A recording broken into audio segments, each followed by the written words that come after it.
Hola amigos, bueno, pues el fin de los tiempos es una batalla entre el bien y el mal, entre la luz y las tinieblas, entre Dios y el diablo. La cosa sabida, ¿no? Es una lucha por la salvación de las almas. ¿No? El Dios y el diablo combaten por la salvación de las almas, evidentemente. ¿Por qué? Porque Dios da libertad al ser humano. Puedes elegir entre la pezuña del maligno o mi mano de misericordia. Si estamos aquí, si hemos llegado al mundo en esta época, en este momento, es porque tenemos que ayudar en la tarea de salvar almas, de la condenación. Vale. La gente despierta, que no es creyente, pocos sabrán que es una lucha espiritual, pocos. Y luego menos pensarán que estamos combatiendo por la salvación de las almas.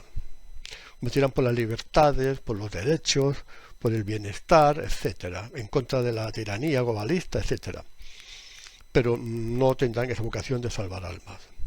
Entonces,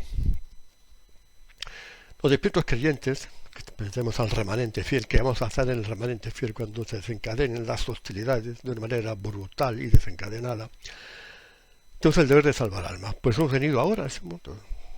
Estamos aquí para esta labor. Por eso Dios nos ha puesto aquí y ahora, para ayudarle. Bueno, ¿y cómo se salvan las almas? Bah. Bueno, hay muchas maneras.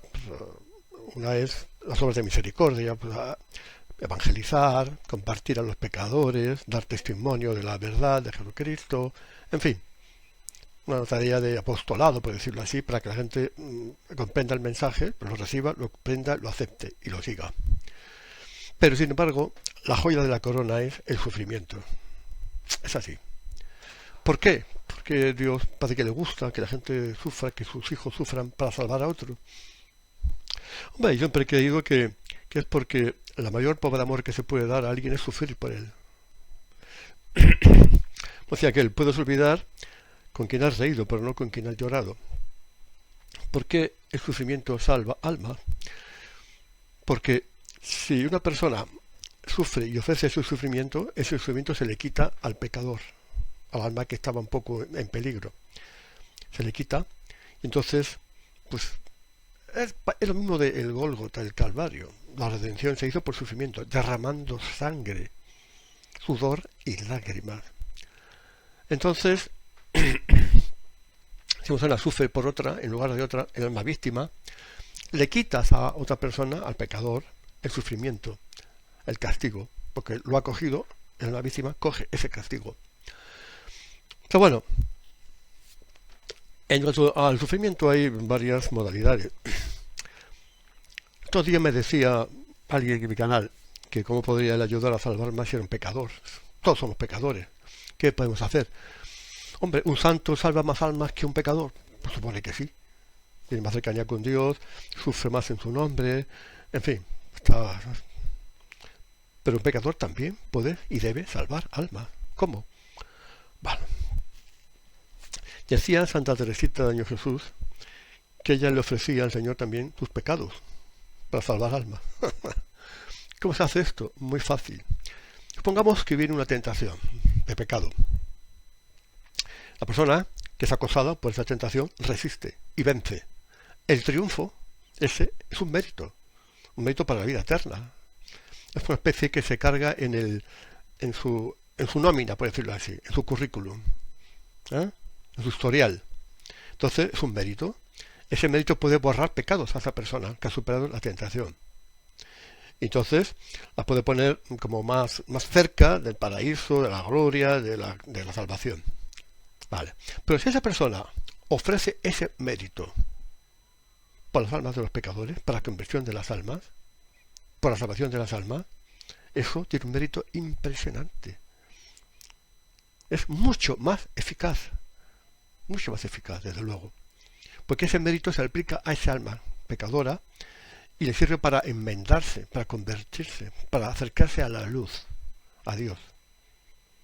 Eso los santos lo hacían, los santos no caían fácilmente en tentaciones, desde luego. Entonces los méritos los hacían por los pecadores, como el Padre Pío, que sufría, se ofreció a sufrir y el mérito que se lo den a otros. Yo no, a mí no. Es un sacrificio, sí, por supuesto que es un sacrificio. Entonces, perdón, si somos pecadores, y vencemos una tentación, ese mérito va hacia los demás, hacia las almas que necesitan comprensión y salvación. Imaginemos que esa alma cae, no soporta la tentación y comete el pecado, el que sea. ¿Esa persona qué puede hacer? Dirán, pues nada, ha caído, ¿qué va a hacer? Hombre, el pecado no lo va a ofrecer a Dios, no.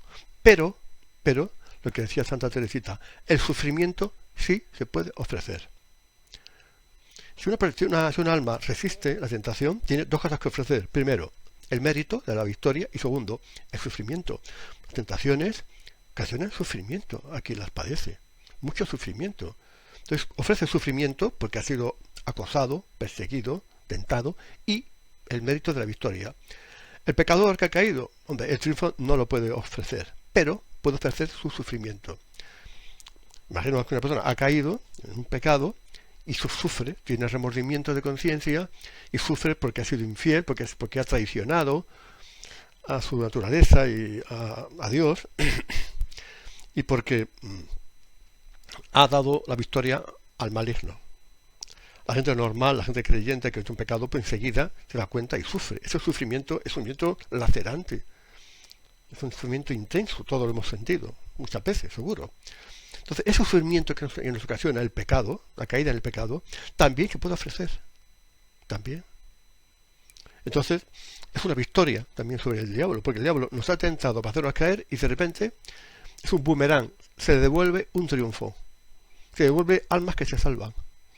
Entonces el diablo dice, si yo tiento a esta persona y cae, esta persona va a ofrecer su sufrimiento, su remordimiento, lo va a ofrecer para la salvación de las almas. Ya se cuidará mucho de tentar mucho a esa persona, porque lo que él cree que era una victoria es una derrota.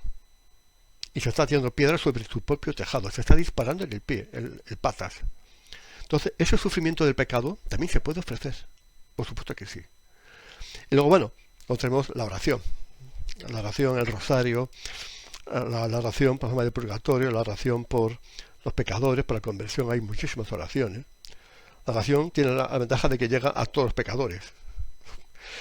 También que está la cosa de decir, yo voy a sufrir por tal persona. Sí, claro que se puede hacer, por supuesto. ¿Se puede hacer? No, bueno, Flanito, ofrezco esto, hoy voy a ayunar por tal persona. O por los pecadores en general, para con otros pecadores. Aceptar sacrificio. Porque hay dos tipos, digamos, de sufrimiento. Primero, el que uno se busca. Yo quiero sufrir para salvar almas, las más víctimas.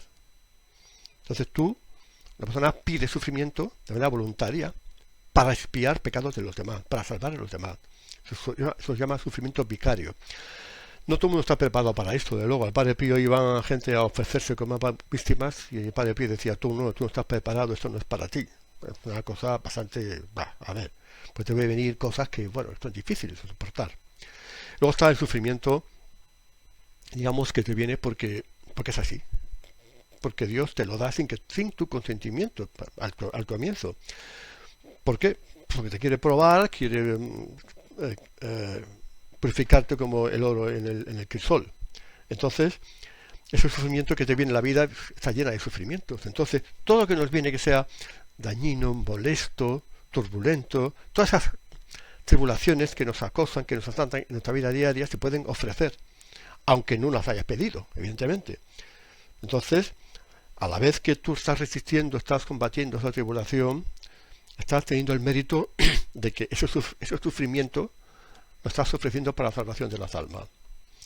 Entonces, eso es un poco lo que yo quería decir con esto. Todos los pecadores podemos y debemos salvar almas con el sufrimiento que nos ocasiona el pecado. Y si es una victoria, pues miel sobre hojuela. Bueno, voy a quedar con una historia del Padre Pío que puedo contar en mis conferencias. Pues no siempre la cuento, al final además, porque refleja un poquito lo que es el Padre Pío y la fe católica. Es de todas las historias del Padre Pío que me sé muchísimas, esta quizás sea la que más me ha impactado, la que más me ha hecho pensar, la que más me ha gustado. Una señora se acerca al Padre Pío y le dice, oiga padre, ¿por qué sufro tanto? Llevo 30 años sufriendo tal y tal cosa. Es verdad que puedo hacer mis cosas de la vida diaria con sufrimiento y con empeño, pero ya llevo muchos años sufriendo y todo eso, se quejaba. El Padre Pío le dijo, eso que te ocurre es un gran favor que te hace Dios, porque tú con tu sufrimiento estás salvando a tu hermano porque si no, tú llevarías una vida muy mala, y a tal persona y a la otra y a la otra. Esa señora, sin saberlo, sin haber ofrecido su dolor, estaba salvando almas, sin saberlo. ¿Cuántas almas habremos salvado nosotros con nuestro sufrimiento sin saberlo? Muchas, seguro, muchas. Pues se trata de un sufrimiento aceptado y vivido en plenitud y con entrega y con sacrificio. Entonces, ya que con nuestro sufrimiento vamos a salvar almas, queramos o no, quiero decir, lo sepamos o no, vamos a ofrecerlo de manera consciente, con una intención determinada. Siempre hay personas a nuestro alrededor que conocemos que sufren, y de esta manera, la humanidad, somos una colectividad, una comunidad de sufrientes. Porque hay una comunión de los santos, hay una comunión de los atribulados. Entonces, hagámoslo así, hagámoslo así. Ofrezcamos ese sufrimiento porque, sin duda, salva muchas almas, como Jesús nos demostró en el Calvario. Paz y bien, Dios nos bendice, nos protege y nos guía. ¡Viva Cristo Rey!